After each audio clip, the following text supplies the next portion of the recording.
The Constitution of India. Part 5, The Union. Chapter 2. Parliament. Powers, Privileges and Immunities of Parliament, and its members. Article 105. Powers, privileges, etc., of the Houses of Parliament, and of the members and committees thereof. 1. Subject to the provisions of this Constitution, and to the rules, and standing orders regulating the procedure of Parliament, there shall be freedom of speech in Parliament.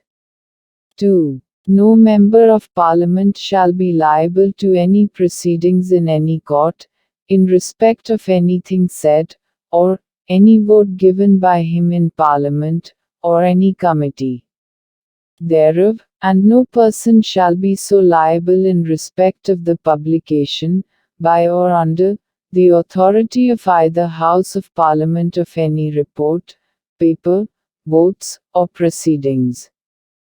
3. In other respects, the powers, privileges and immunities of each House of Parliament, and of the members and the committees of each House, shall be such as may from time to time be defined by Parliament by law.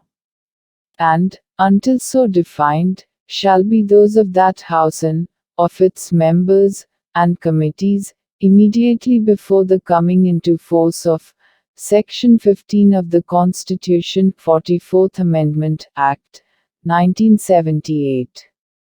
4. The provisions of clauses 1, 2, and 3 shall apply in relation to persons who by virtue of this Constitution have the right to speak in, and otherwise to take part in the proceedings of a House of Parliament, or any committee thereof, as they apply in relation to members of Parliament.